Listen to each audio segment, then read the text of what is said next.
好，我是莹莹，欢迎收看每个星期三跟星期六都会上载影片的这一个荧光笔工作室。之前呢，我们的影片不是有讲过城市蔓延嘛？后来呢，我们又有在讲到说啊，城市蔓延呢跟我们的这个人民之间的这个健康呢是息息相关的。今天我们继续延续下去，在马来西亚呢，心脏病啊，其实呢仍然是我们导致死亡的主要原因哦，占了这个医学认证死亡的这个16.1%。那这种情况呢，已经是超过了20年了，就说明呢，心血管疾病呢对我们马来西亚的公共卫生有着非常巨大的影响。那为了要减轻慢性病对我们个人还有这个社会的影响呢，其实啊，我们是需要一个全面的方法的。那这个呢，是单靠卫生部的力量是不足够的哦，还需要啊这个财政部啦、交通部啦、教育部啦、农业部啦等等的各种的部门呢，来共同的努力，才有可能解决到这个问题。所以呢，大家需要携手减少和慢性疾病相关的风险，来采取防控的措施。所以呢，今天呢，我们这一集影片呢，就希望啊，可以通过以下这个几点的提案，来应对这个慢性疾病的挑战，保护你我的健康。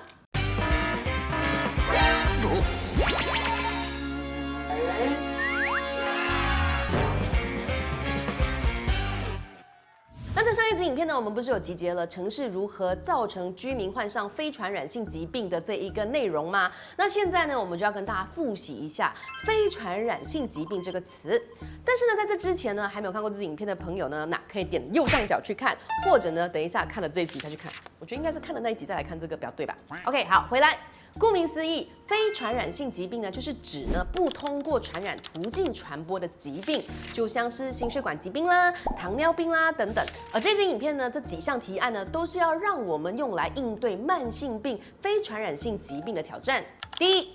你绝对没有想过。自备蔬果，是的，你没有听错。那只要自己准备水果和蔬菜呢，就有可能可以解决到这个问题哦。来猜猜看，你觉得人类一天需要吃多少份蔬菜还有水果呢？有人知道答案吗？3、2、1，答案是5份。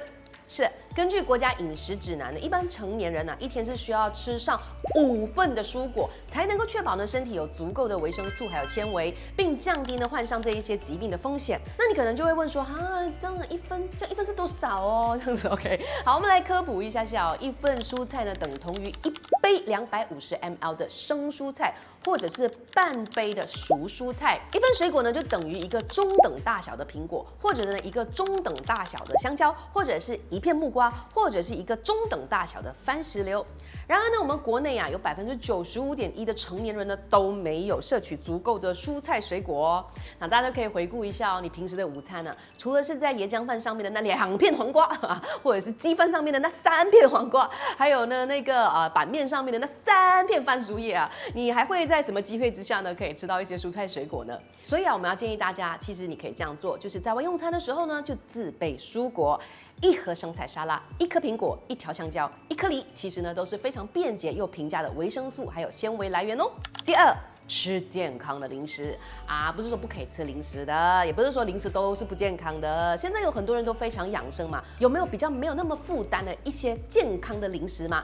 答案是有的哦。你嘴馋的时候呢，我们其实可以吃的零食就包括了有核桃腰豆杏仁之类的坚果，这些东西呢又香又脆，其实呢是足够解馋的，不过还是要适量哦。那比起薯片坚果的这个营养价值其实来得更高，因为坚果当中呢它是有富含不饱和脂肪酸，也就是俗称的好的油。那这里好的油呢，其实是可以增加我们的饱腹感，让我们呢不容易在短时间之内进食。那现在呢市面上就有很多去壳的坚果，方便我们携带嘛。但是呢，我们也要必须明智的去做选择，要有意识的避免那些高油、高盐、高糖的这个加工坚果。那当然呢，也不要听到营养师说哇很好你就吃吃这样不用本这样而且其实也蛮贵的，不能吃太多。好，第3，落实红绿灯标签法。虾米是红绿灯标签法嘞？那这个呢，就是以颜色为标准来审核成分的一种标签法，成分为1卡路里、2脂肪、3饱和脂肪、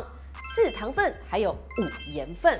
红色的话呢，就表示呢这个成分呢过高了；橘色的话呢，就表示这个成分呢不高不低；而绿色呢，则是表示呢这个成分是低的。那这一种标签法呢，其实是源自于英国在2006年，也就是18年前的时候就已经有的了。而我们的邻国啊，新加坡也在去年针对饮品落实了类似的标签法。如果在新加坡的朋友呢，都可以留意一下哦。那这项措施呢，是提供消费者一种很直观的去判断的这个体验，好让消费者呢可以快速辨认更健康的选项，有意识的去避开一些红色的食品，然后去选择绿色，也就是相对健康的食品，让大家呢都能够做出更明智的饮食选择。那虽然我们的卫生部长呢 Dato Sri Zulkifli 呢，早在3个月前呢就有在发布会上说明啊，卫生部正在推进饮料的分级制度，但是呢具体的政策还有落实的日期呢还没有公开的，那就让我们来好好的期待一下这项措施吧。那你认为啊，这种标签法到底是不是一个更好的系统呢？你觉得 works 吗？那如果呢 OK 的话，那在底下留言写 OK good good。那或者是你觉得说没有用啦，我们马来西亚人哪里会理的？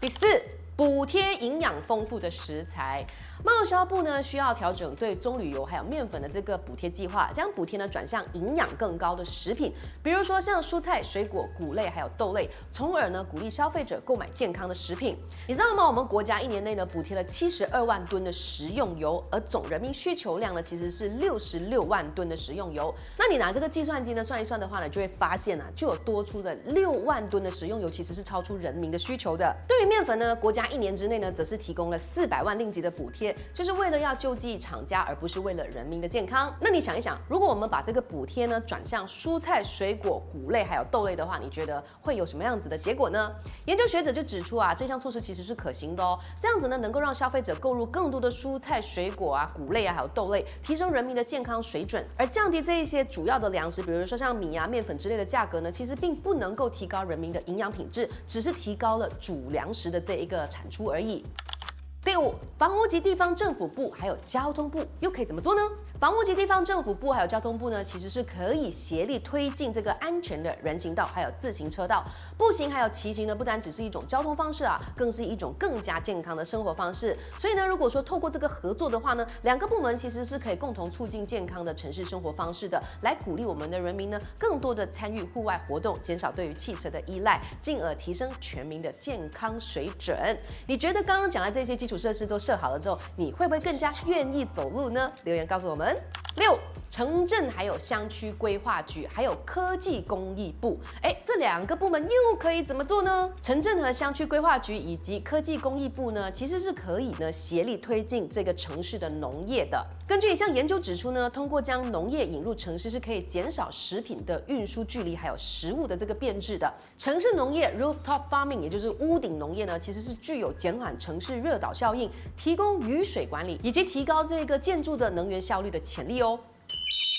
好了，听完这一整集之后呢，你有什么样子的想法呢？你觉得以上的这些提案呢，是不是可行？有没有办法让马来西亚的人民呢变得更加的健康呢？有的话呢，请你们写信去给各个部门，请他们呢可以尝试的去讨论一下，怎么样子在政策方面呢可以互相的合作，然后呢促进我们的社会的进步。那我们荧光笔工作室呢，其实呢经常都会做专题嘛，其实呢就是想要把一些比较难懂啊，或者是比较少人会去关注，或者是深入去讨论的这一些议题呢，拿出来给大家讨论，希望大家可以听得懂。这一集应该不算太深吧？反正呢，关于城市规划的部分呢，我们有一系列的内容，然后这个呢是附属于城市规划里面跟人民的健康有关的。如果你还没有看的话呢，可以去到我们的频道，全部去找来看，然后你就会变成是一个言之有物的马来西亚人喽。好啦，希望这支影片呢对大家有帮助。如果呢有让你的认知有所提升的话呢，请记得留言呢，让我们知道，肯定一下我们，那我们就可以做得更加的有动力啦。那我们就下一支影片再见喽，拜拜。